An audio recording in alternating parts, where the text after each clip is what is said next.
Hello everyone, the career ઇન્ફોસમાં આપ સૌનું સ્વાગત છે. આજે આપણે એક નવી વેકેન્સી વિશે વાત કરવાના છીએ. તો વેકેન્સી છે આરબીઆઈમાં ઓફિસ એટેન્ડન્સની, જે 2026માં ભરતી થવા જઈ રહી છે. તો વાત કરીએ આપણે ટોટલ પોસ્ટની વાત કરીએ તો ઓફિસ એટેન્ડન્સની ટોટલ 572 પોસ્ટ ઉપર ભરતી થવા જઈ રહી છે. એજ્યુકેશનની વાત કરીએ તો અભ્યાસ 10 પાસ એટલે કે તમારું 10 પાસ ઉપર આ ભરતી થશે. ઓનલાઈન ફોર્મ ભરવાની શરૂઆત 15 જાન્યુઆરી 2024 થી થઈ ગઈ છે અને ઓનલાઈન ફોર્મ ભરવાની અંતિમ તારીખ 4 ફેબ્રુઆરી 2026 રહેશે. ઓનલાઈન ફીની વાત કરીએ તો તમે 15 જાન્યુઆરી 2026 થી 4 ફેબ્રુઆરી 2026 સુધી ફી પેમેન્ટ કરી શકશો. અને ફીની વાત કરીએ તો 450 રૂપિયા પ્લસ જીએસટી જનરલ, ઓબીસી અને ઈડબ્લ્યુએસ ના ઉમેદવારો માટે અને 50 રૂપિયા પ્લસ જીએસટી એસસી, એસટી, પીડબ્લ્યુબીડી અને એક્સ સર્વિસમેન ઉમેદવારો માટે ફીસ રહેશે. હવે આપણે વાત કરીએ વયમર્યાદાની. તો વયમર્યાદા તમારી મિનિમમ એજ 18 વર્ષ અને મેક્સિમમ એજ 25 વર્ષ હોવી જોઈએ. એ 1/1/2026 ના નિયમ એટલે કે રોજ પ્રમાણે 1 જાન્યુઆરી 2024 ના તમારી ઉંમર મિનિમમ ઉંમર 18 વર્ષ અને મેક્સિમમ 25 વર્ષ હોવી જોઈએ. ગવર્મેન્ટના રૂલ્સ હિસાબે એટલે કે રૂલ્સ પ્રમાણે તમને આમાં ઉંમરમાં છૂટછાટ મળવા પાત્ર છે. હવે આપણે વાત કરીએ સિલેક્શન પ્રક્રિયાની. તો સિલેક્શન પ્રક્રિયા છે એમાં સૌથી પહેલા તમારી ઓનલાઈન ટેસ્ટ એટલે કે ઓનલાઈન પરીક્ષા હશે. તે કોમ્પ્યુટર બેઝ હશે એટલે કે સીબીટી તમારી લેવામાં આવશે. ત્યારબાદ લેંગ્વેજ પ્રોફિશિયન્સી ટેસ્ટ હશે અને ત્યારબાદ તમારું ડોક્યુમેન્ટ વેરિફિકેશન થશે.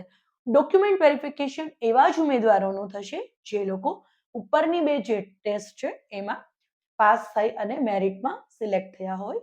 હવે આપણે વાત કરીએ સેલેરીની. તો આરબીઆઈ ઓફિસ એટેન્ડન્સ 2026ની જે ભરતી છે એમાં સેલેરી રહેશે 24,250 થી 53,550 ના સ્કેલ મુજબ સેલેરી હશે. ઓનલાઈન જે પરીક્ષા એટલે કે સીબીટી લેવાશે એની સીબીટી નો અભ્યાસક્રમ આપણે જોઈએ તો એમાં ચાર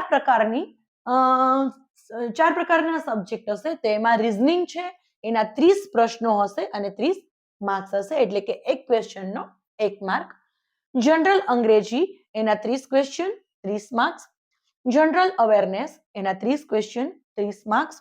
ન્યુમેરિકલ એબિલિટી એટલે કે મેથ્સ એના 30 ક્વેશ્ચન અને 30 માર્ક્સ. ટોટલ તમને 120 પ્રશ્નો આપવામાં આવ્યા હશે અને 120 પ્રશ્નોના 120 માર્ક્સ હશે. હવે સીબીટી ટેસ્ટ છે એના માટે તમને 90 મિનિટનો સમય એટલે કે 1.5 કલાકનો સમય આપવામાં આવશે.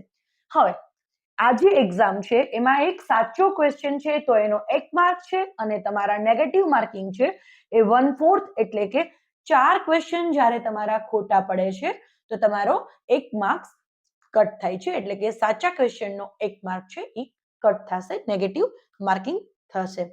હવે રીઝનિંગની વાત કરીએ તો 10 પાસ ઉપર ભરતી છે એટલે રીઝનિંગ જે તમારું છે એ જનરલ જ રહેવાનું છે, જેની અંદર તમને કોડિંગ ડીકોડિંગ છે, ન્યુમેરિકલ એટલે કે સંખ્યા આધારિત શ્રેણીઓ છે, નંબર આધારિત શ્રેણીની સાથે સાથે આલ્ફાબેટિક શ્રેણીઓ છે.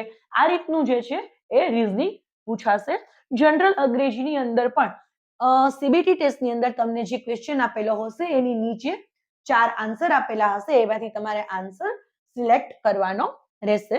જનરલ અવેરનેસની અંદર તમને જીકે છે અથવા આરબીઆઈ ને લગતા અમુક જે નિયમો છે એ બધાની બેંકને લગતી માહિતી તમને પૂછવામાં આવશે. ન્યુમેરિકલ એબિલિટીની અંદર તમને સામાન્ય જે ગણિત આવે છે એના ક્વેશ્ચન પૂછવામાં આવે છે જનરલી. તો 120 ક્વેશ્ચનની અને 120 માર્ક્સની તમારી સીબીટી ટેસ્ટ રહેશે. સીબીટી ટેસ્ટ પછી તમારું જે મેરિટ બનશે એ મેરિટ પછી તમારું ડોક્યુમેન્ટ્સ નું છે વેરિફિકેશન થશે, એના ઉપર તમારું સિલેક્શન થશે.